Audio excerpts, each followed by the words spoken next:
자, 요즘 성경 읽기 우리 계속 잘 하고 있는지 모르겠습니다. 뭐 1년짜리 우리 성경 프로그램을 읽고 있는데 거의 막바지에 이르렀은 것 같아요. 지난주하고 이번 주까지 계속해서 에스겔을 읽고 있는데 여러분들 이제 뭐 한 달 정도 남은 것 같습니다. 베이스를 따라오시는 분들도 계시겠지만은 약간 이게 중간에 놓친 분들도 많이 있는 것 같아요. 끝까지 포기하지 마시고 최대한 따라오시면 될 것 같습니다. 뭐 이게 뭐 올림픽도 아니고 그죠? 또 이게 마라톤도 아니고 여러분들 뭐 서두를 것 없지 않습니까? 끝까지 완주한다는 마음으로 최선을 다해서 남은 우리 성경을 함께 통독해 주셨으면 합니다. 이 성경을 읽다 보면 여러 번 어려운 순간들이 있습니다. 창세기와 출애굽기는 우리 이야기식으로 되어서 읽다 보면 재미가 있지 않습니까? 그죠? 그런데 레위기부터 해서 점점 읽는 속도가 느려지게 되고 민수기를 거쳐서 신명기에 이르면 우리들의 멘탈이 막 흐려지게 되는 것 같아요. 이름도 많이 나오고 뭐 율법에 대해서 막 설명도 하고 또 뭐 성막에 대해서 막 설명을 하고 이런 것들을 계속 읽다 보면 집중하지 못하고 포기할 때가 많은 것 같습니다. 이 신명기 부분 정도를 지나면 신명기를 다 읽고 난 다음부터는 여호수아가 나오지 않습니까? 그죠? 그래서 여호수아부터는 또 많은 또 사건 사고들이 이야기식으로 있어서 더 읽기가 더 좋아지니까 우리 신명기까지만 한번 읽어보자라는 마음으로 다음에 우리 성경 읽기 할 때 계속해서 여러분들 한번 성경 읽는 것에 집중해 주시길 바라요. 이 성경을 읽는 여러분들도 그렇지만 설교를 준비하는 저에게도 레위기에서부터 신명기까지는 좀 어려운 점들이 많이 있습니다. 그 중에서도 신명기는 제가 교회 홈페이지를 보니까 검색을 해보니까 한 번도 이 본문으로는 설교한 적이 없더라고요. 그만큼 그렇게 이야기를 이끌어가기가 쉽지 않다는 것이죠. 그런데도 오늘 신명기 30장을 본문 말씀으로 정한 것은 신명기가 가까이에서 한 장씩 한 장씩 읽을 때는 재미있는 부분들이 없는 성경이지만 이 신명기 전체를 통해서 보면 모든 성경이 그러한 것처럼 아무것도 아닌 것 같지만은 이것이 없어서는 안 될 만큼 아주 중요한 그런 성경 말씀이기 때문에 오늘 이 성경 말씀을 본문으로 택해 보았습니다. 신명기는 여러분들이 잘 알듯이 구약의 5번째 책이고요, 그죠? 모세오경의 마지막 책이라고 할 수 있죠. 율법이 시내산에서 처음 주어졌다면 신명기는 이스라엘이 가나안 땅에 들어가기 전에 모압 평야라는 곳에 함께 모여 있을 때 다시 선포된 말씀들을 자세히 풀어서 쓴 그런 해설서와 같은 성경이라고 할 수가 있어요. 그래서 하나님의 율법을 두 번째로 선포한다라고 해서 거듭 신자를 써서 신명기라고 우리 이름을 붙이게 됩니다. 신명기는 모세의 설교들을 모아놓은 설교집이라고 할 수가 있는데 가나안에 들어가기 전에 이제 신세대들은 이 출애굽의 사건과 홍해 사건들을 실제로 경험하지 못했지 않습니까? 그래서 그 세대들을 통해서 가나안에 들어가면은 어떻게 살아가야 할 것인가, 하나님께서 어떻게 우리에게 살아가라고 명령하시는가에 대해서 다시 한번 그들에게 강조하기 위해서 모세가 쓴 성경이라고 할 수가 있어요. 그래서 신명기는 이렇게 반복해서 이런 내용들을 우리에게 말씀을 합니다. 하나님 보시기에는 올바른 것을 행하라. 하나님 보시기에 올바른 것을 행하라. 그리하면 복을 누리고 이스라엘이 하나님을 전심으로 사랑하고 또 그의 이웃을 존중하면 하나님은 물질적으로나 영적으로 축복해 주시고 너희들을 보호해 주시고 모든 삶들을 보증해 줄 것이다 라고 계속해서 강조를 하고 있는 것이죠. 이런 신명기는 마치 우리의 법정과 비슷해서 그죠? 많은 구약의 선지자가 이스라엘 백성들에게 하는 격려와 경고들을 신명기의 말씀을 많이 인용을 했고 또 신약 성경에도 보면 예수님과 많은 제자들이 성경을 기록할 때 신명기의 율법에 대한 설명과 해석들을 많이 인용한 것을 볼 수가 있습니다. 한 좋은 예로 예수님께서 광야에서 40일간의 기도를 끝내자 사단의 시험을 받으셨지 않습니까? 그때 이 세 가지의 시험을 모두 신명기의 말씀을 통해서 이겨내셨다라고 하는 거예요. 그럼 이 신명기를 우리는 왜 오늘 설교 말씀을 통해서 들어야 하는 것일까요? 모세는 이스라엘 백성들의 미래, 즉 가나안 땅에서의 삶에 대해서 오늘 신명기 말씀을 통해서 그들의 미래를 교훈하고 또 예정하고 예언했기 때문이에요. 하나님의 말씀대로 하나님의 사람으로 이 세상에 살아간다면 하나님께서는 너희를 보호해 주실 것이다. 너희의 미래를 책임져 주실 것이다 라는 그 말씀이기 때문입니다. 마찬가지죠, 그죠? 우리들도 우리의 미래에 대한 막연한 기대보다는 우리들의 미래에 대한 하나님의 교훈을 확실히 가지고 가는 것이 좋지 않겠습니까? 그래서 지난주 우리는 우리 미래에 대한 하나님의 계획을 의심하지 말자. 의심을 해도 하나님을 찾으며 인내할 때 하나님께서는 그 의심을 통해서 또 다른 하나님의 교훈을 우리에게 주신다라고 말씀을 나눴습니다. 오늘은 이 의심보다도 더 확실한 하나님의 계획에 하나님께서 계획해 놓으신 우리들의 미래를 우리는 어떤 마음으로 살아가야 할 것인가에 대한 질문과 답을 오늘 신명기 말씀 30장의 말씀을 통해서 찾고자 한다라는 겁니다. 하나님께서 계획해 놓으신 우리들의 미래를 우리는 어떤 마음을 가지고 살아가야 할까? 모세는 신명기 전체를 통해서 3번의 설교를 한다고 말했습니다. 첫 번째 설교는 1에서 4장까지 말씀이고, 두 번째는 5에서 26장, 세 번째는 27에서 30장 말씀을 통해서 이 설교를 하죠. 이 자료에서도 볼 수 있듯이 신명기 30장은 이 3편의 설교를 끝내고 마지막으로 이스라엘 백성들에게 너희의 미래, 즉 가나안 땅에서의 삶이 이렇게 될 것이다라고 예언해 놓은 장입니다.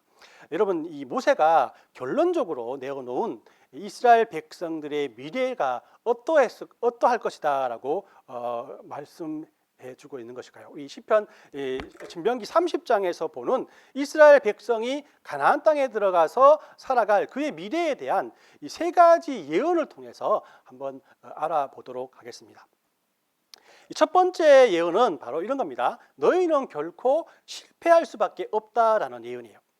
모세가 첫째로 말씀하는 것은 이스라엘 백성들을 모두가 마땅히 행해야 할 것을 행하며 살아가는 그들의 삶 속에서 반드시 그의 삶들이 실패할 것이다 라고 말씀을 합니다. 1절 말씀을 제가 한번 다시 읽어드립니다. 내가 내게 진술한 모든 복과 저주가 내게 임하였으므로 내가 내 하나님 여호와께로부터 쫓겨간 모든 나라 가운데서 이 일이 마음에 기억이 나거든이라고 말씀을 하거든요. 이거를 조금 어려워서 표준 세번역이라는 성경을 통해서 다시 한번 읽어보도록 하겠습니다. 나는 너희에게 너희가 받을 수 있는 모든 복과 저주를 다 말하였다. 이 모든 일이 다 이루어져서 너희가 주 너희 하나님이 쫓아내신 모든 나라에 흩어져서 사는 동안에 너희의 마음에 이 일이 생각나거든이라고 이 말씀을 해요. 이것도 좀 더 어려우니까 좀 더 쉬운 설명으로 제가 뇌피서를 섞어서 한번 이 내용들을 쉽게 풀이해 보았습니다. 너희는 실패할 것이다. 너희는 내가 예언한 모든 저주를 받게 될 것이다. 너희가 예언하게 순종하지 않으므로 하나님께서 말씀하신 가장 끔찍한 일들이 실제로 일어나게 될 것이다. 너희는 이방 나라에 흩어져 살 것이고 그러는 동안에 내가 너희에게 말한 하나님의 말씀이 생각나거든이라는 그런 말씀이에요. 우리들은 이 동기부여에 능한 그런 강연자들을 굉장히 많이 선호하죠. 그죠? 할 수 있습니다. 실망하지 마십시오. 좌절하지 마십시오. 무엇을 할 수 있는지, 어떻게 살아야 할지에 대해서 상세하게 가르쳐주는 그런 사람들을 우리는 분명히 좋아합니다. 어떤 의미에서 신명기 전체는 이러한 모세라는 일타 강사의 강령과도 같은 겁니다. 모세가 어떻게 말합니까? 여러분 이렇게 살아야 합니다라고 이스라엘 백성들에게 희망과 용기를 주는 설교를 계속해서 이어간다라는 것이에요. 반면 이렇게 설교의 마무리 정도에 해당하는 30절에 와서 모세는 지금까지 한 모든 설교를 어떻게 끝맺고 있습니까? 모든 설교를 끝내고 이런 길례를 맺고 있잖아요. 한 가지 짚고 넘어가야 할 부분이 있는데 여러분은 결국은 실패할 겁니다. 내가 지금껏 말한 하나님께서 우리 민족에게 주신 율법들 중 단 한 가지도 너희들은 못 지킬 겁니다. 여러분은 비참한 실패를 맛볼 겁니다. 이방 사람의 침입으로 모두 뿔뿔이 흩어질 겁니다. 그러므로 결론만 해서 놓고 보자면 내가 지금껏 여러분들에게 쓸모없는 말만 한 것 같습니다 라고 이스라엘 백성들에게 고백을 합니다. 모세는 처음부터 너희는 실패할 것이라고 이스라엘 백성들에게 말씀한 거예요. 여러분은 마땅히 행할 바가 무엇인지 알고 있습니다. 그러나 하나님의 도우심이 아니고는 결코 이 모든 것들을 행하며 살아가지 못할 겁니다. 성공하지 못할 겁니다 라고 이스라엘 백성들에게 말을 하고 있는 거예요. 여러분들, 하나님께서 계획해 놓으신 우리의 미래를 우리는 어떤 마음을 가지고 살아가야 하겠습니까? 우리는 절대로 온전히 온전해질 수가 없습니다. 우리는 하나님 없이는 실패할 수밖에 없다는 것이, 우리 앞에 펼쳐진 미래를 낙관만 하고 살아가기엔 우리는 너무나 어리석고 연약한 존재라는 것이에요. 하나님께서 계획해 놓으신 우리들의 미래를 생각하기 전에 우리가 그것을 받을 만한 능력이 있는가를 우리가 생각해 봐야 한다는 거예요. 성경은 우리는 그런 능력이 없다라고 하는 거예요. 그러나 이런 우리들을 그냥 놔두실 하나님이 아니지 않습니까? 그래서 두 번째의 그런 예언이 우리에게 주어집니다. 두 번째 예언은 하나님께서 우리의 상한 마음을 그러나 고쳐주실 것이라고 우리에게 말씀을 하고 있는 거예요. 이렇게 우리들 스스로가 절망에 빠져 있을 때 하나님이 우리 마음을 고치셔서 온전하게 하실 것이라고 모세는 말합니다. 모세는 신명기 30장 2절에서 5절까지 말씀을 통해서 이스라엘이 포로로 잡혀갔지만은 하나님은 그들을 다시 돌아오게끔 하실 것이다라고 예언하고 있습니다. 그리고 우리 읽지 않았지만은 6절 말씀에 와서 이렇게 말씀을 합니다. 내 하나님 여호와께서 내 마음과 내 자손의 마음에 할례를 베푸사 너로 마음을 다하여 뜻을 다하여 내 하나님 여호와를 사랑하게 하사 너로 생명을 얻게 하실 것이며 라고 말합니다. 또 세 번역으로 다시 한번 말씀드린다면 주 너희 하나님이 너희의 마음과 너희 자손의 마음에 할례를 베푸셔서 순정한 마음을 부실 것이다.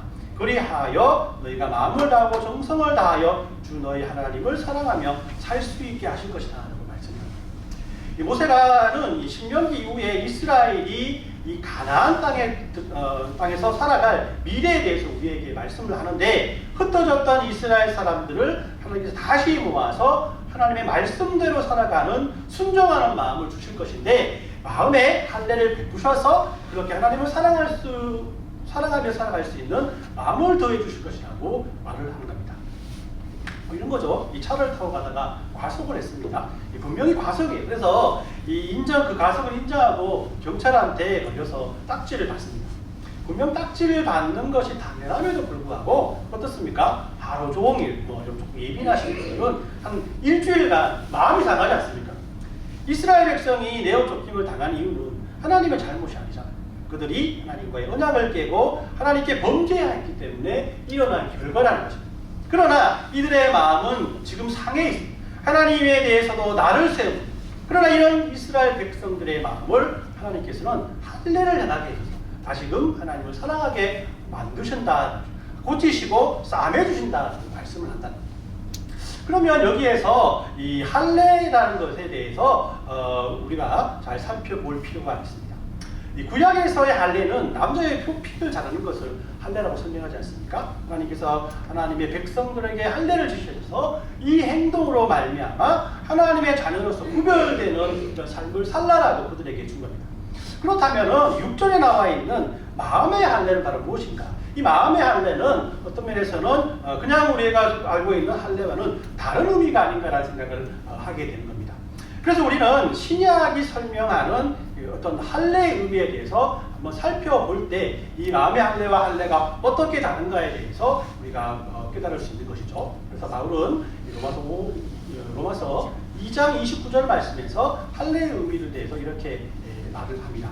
오히려 속이 유대 사람인 사람이 유대 사람이며 율법의 조문을 따라서가 아니라 성령을 따라서 마음에 받는 할례가 참 할례입니다. 이런 사람은 사람에게서가 아니라 하나님에게 칭찬을 받습니다 라고 말을 합니다. 할례는 다른 곳에 있는 것이 아니라 우리의 심령 속에 하는 것이다 라고 말하고 있는 것이죠. 또 빌립보서 3장 3절을 보면 이렇게 되어 있어요. 하나님의 영으로 예배하며 그리스도 예수 안에서 자랑하며 육체를 신뢰하지 않는 우리야말로 참으로 할례를 받는 사람입니다 라고 말합니다. 즉 할례의 참된 의미는 하나님을 영으로 예배하고 예수님 안에서 자랑하고 육체를 신뢰하지 않는 마음이다. 육체의 할례가 표피를 잘라 하나님의 자녀라는 지워지지 않는 흔적을 남기는 것이라면, 마음의 할례는 심령에 지워지지 않는 흔적을 남기라는 것입니다. 우리의 마음이 영으로 하나님을 예배하고 예수님을 자랑하고 육체를 신뢰하지 않는 흔적을 남기는 사건이라고 말합니다. 그럼 이렇게 우리의 마음속에 이런 흔적을 남기는 것은 것을 우리는 무엇이라 하겠습니까? 우리가 이 복음을 알고 하나님을 영접하고 하나님의 마음에 하나님을 영접하고 그로 인해서 우리의 마음 속에 마음의 변화가 있을 때 어떤 마음이 듭니까? 바로 똑같은 마음이 드는 거죠. 예수님을 자랑하고 하나님의 마음 영으로 하나님께 예배하고 우리의 육체가 아무것도 아니라는 사실을 하나님 앞에 아래에 있는 그런 마음으로 우리가 하나님께 예배드리지 않습니까? 그러면 하나님을 영접할 때 예수님을 믿을 때 왜 우리는 이런 심령에 씌어지지 않는 흔적을 가질 수 있는 것입니다. 골로새서 2장 11절에는 이렇게 말합니다. 여러분들도 그분 안에서 손으로 행하지 않는 할례 곧 육신의 몸을 벗어버리는 그리스도의 할례를 받았느니라. 그러니까 결론적으로 봤을 때 우리는 그리스도의 할례를 받았기에 우리의 심령에 씌어지지 않는 하나님의 흔적을 남기게 된다는 것입니다. 그렇다면 그리스도의 할례라는 것이 무엇인가? 바로 십자가에서 예수님은 죄와 저주와 하나님께 버림을 받았고 내침을 경험한 그런 분 아니겠습니까? 십자가 위에서 예수님은 우리가 받아야 할 이 모든 고통을 대신해서 그 형벌을 참으신 것입니다. 예수님께서는 우리가 받아야 할 할례 때의 고통보다도 더 큰 어마어마한 고통을 십자가 위에서 받으셨다는 것입니다. 그래서 그 십자가의 고통이 우리 영혼 속에 새겨져서 우리가 구원받은 하나님의 자녀로서 살아갈 수 있다는 것이죠. 더 나아가서 우리 에덴 동산을 한번 생각해 봅시다. 아담과 하와는 죄로 에덴 동산에서 쫓겨났고 생명나무로 가는 불검을 든 천사로 인해서 생명나무로 가는 길이 막혀져 있었다고 성경은 우리에게 말합니다. 생명나무로 돌아가는 유일한 길은 그 검을 통과하는 길뿐이고 십자가 위에서 예수 그리스도께서는 우리를 대신해서 그 검을 통과하셨고 그 몸에 찔리셔서 바로 그 몸과 마음의 피와 또 이 생명을 주심으로 말미암아 그 검을 통과하셨고 우리 역시 하나님의 은혜와 사랑을 통해서 이 생명나무가로 하나님께 올려드릴 수 있는 귀한 믿음의 사람들이 되었다라는 것이죠.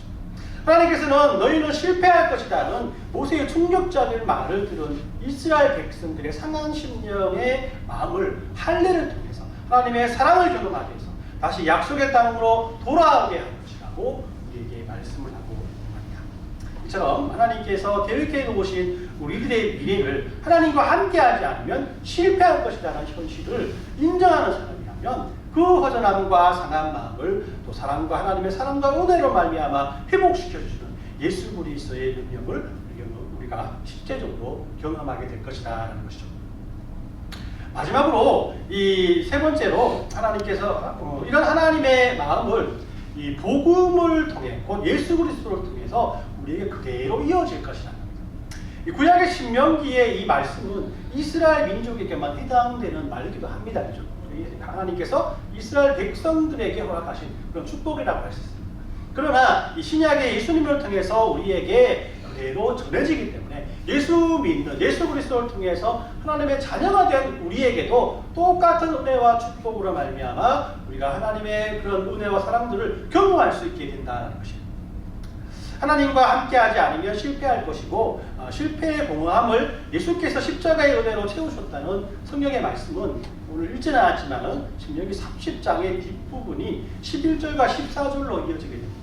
11절과 14절 제가 읽어드립니다. 내가 오늘 내게 명한 이 명령은 내게 어려운 것도 아니요 먼 것도 아니라 오직 그 말씀이 내게 매우 가까워서 내 입에 있으며 내 마음에 있음즉 내가 이를 행할 수 있느니라 라고 말씀을 합니다.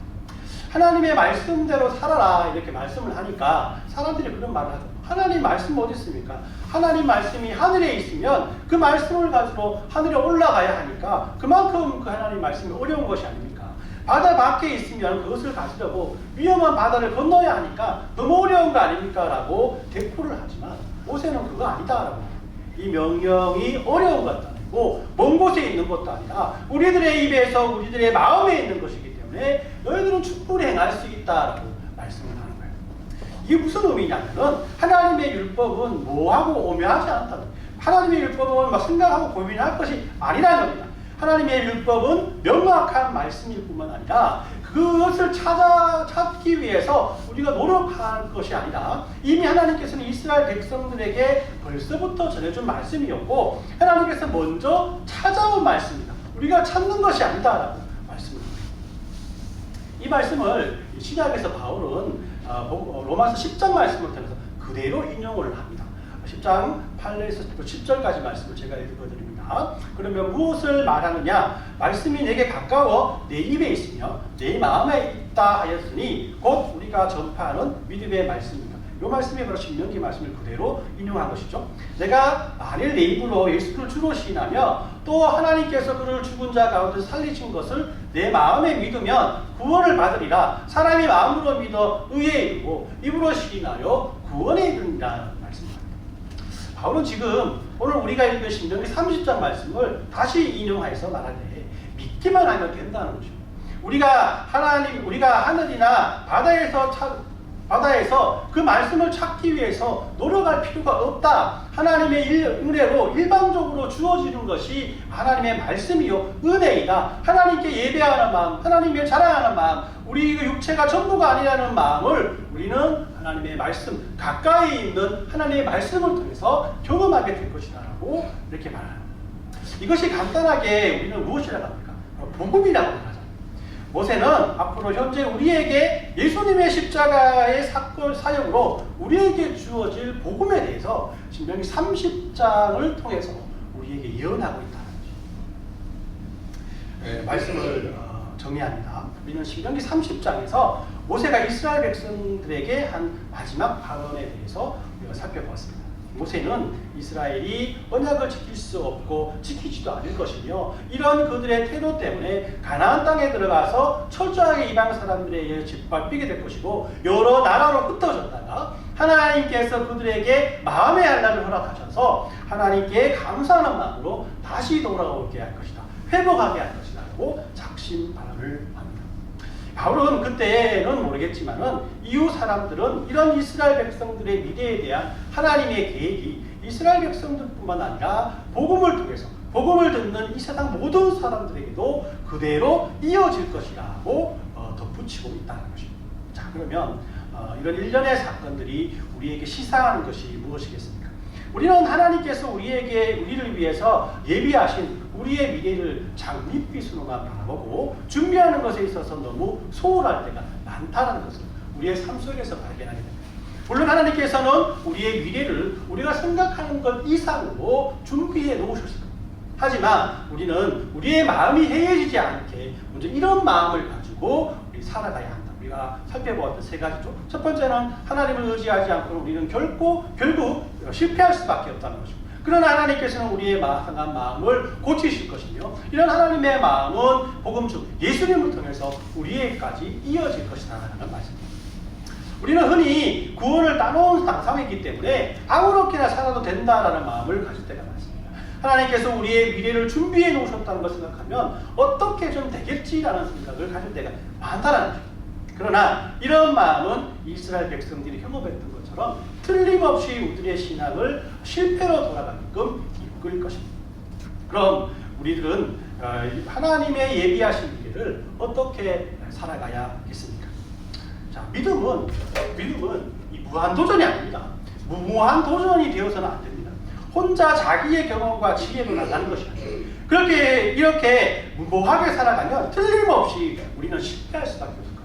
그렇기 때문에 하나님을 붙잡으십시오. 기도하십시오. 최선을 다해서 말씀을 배우기 위해서 작정하십시오. 하나님이 어떻게 우리를 고치시고 어떻게 바른 길로 우리를 인도하실 것인가에 대한 그 배움을 쉬지 마십시오. 이렇게 하나님과의 깊은 교제가 계속되어질 때 어느덧 여러분들은 하나님께서 준비하신 미래와 하나님께서 이 미래를 위해서 우리를 어떻게 준비시키고 있는 것인지 또 우리를 어떻게 이끌어주고 있는 것인지에 대해서 알게 되고 이런 하나님의 이끄심에 감사하게 될 것이다. 그렇기 때문에 저는 이 주안의교회의 사역도 무한 도전이 아니라고 확신합니다. 작은 교회가 어떻게 큰 비전을 꾸고 그 비전을 이룰 걸 우리겠습니까? 작은 교회가 아이들이 얼마 되지 않는 유초등부의 사역자를 위해서 기도하고 또 중고등부를 위해 전도사님을 초빙하고 한글학교를 준비하고 기도하는지 이 모든 것이 세상적으로 볼 때 무모한 도전이 아니겠습니까? 세상은 무모하다고 말하지만 저는 믿습니다. 우리가 하면 반드시 실패할 것입니다. 하지만 우리의 주님의 능력을 의지하여서 주님과 함께 나간다면 반드시 승리할 것입니다. 저와 이 주한의교회 모든 성도님들은 이런 하나님의 은혜를 함께 경험해야 될 믿음의 공동체라는 것입니다. 그래서 여러분들 이 교회 사역에 관심을 가지고 내일처럼 함께 기도하고 정성을 쏟을 때 그러한 하나님께서 우리 주안의 교회를 향하신 하나님의 은혜와 사랑들을 여러분들 모두가 경험할 수 있게 된다는 것입니다. 신명기는 이렇게 이스라엘 백성들에게 너희 스스로 하면 무모한 도전이 되겠지만 하나님과 함께하면 하나님의 능력이 된다, 비전이 된다 그리고 우리에게 교훈을 하고 있습니다. 우리들 앞에 펼쳐진 하나님께서 준비하신 미래가 있습니다. 우리들의 이 미래를 이렇게 하나님께 맡기고 그냥 가만히 있지 마시고 최선을 다해서 그것을 위해서 준비하고 기도하고 이 모든 하나님의 축복과 은혜가 여러분들의 될 것이라는 그런 믿음으로 하나님 앞에 함께 나간다면 하나님의 그 축복을 모든 사람들이 누릴 수 있다는 것입니다. 이런 하나님의 축복과 은혜가 저와 여러분들의 모든 삶 속에 넘쳐나시길 예수님의 이름으로 축원합니다. 아멘.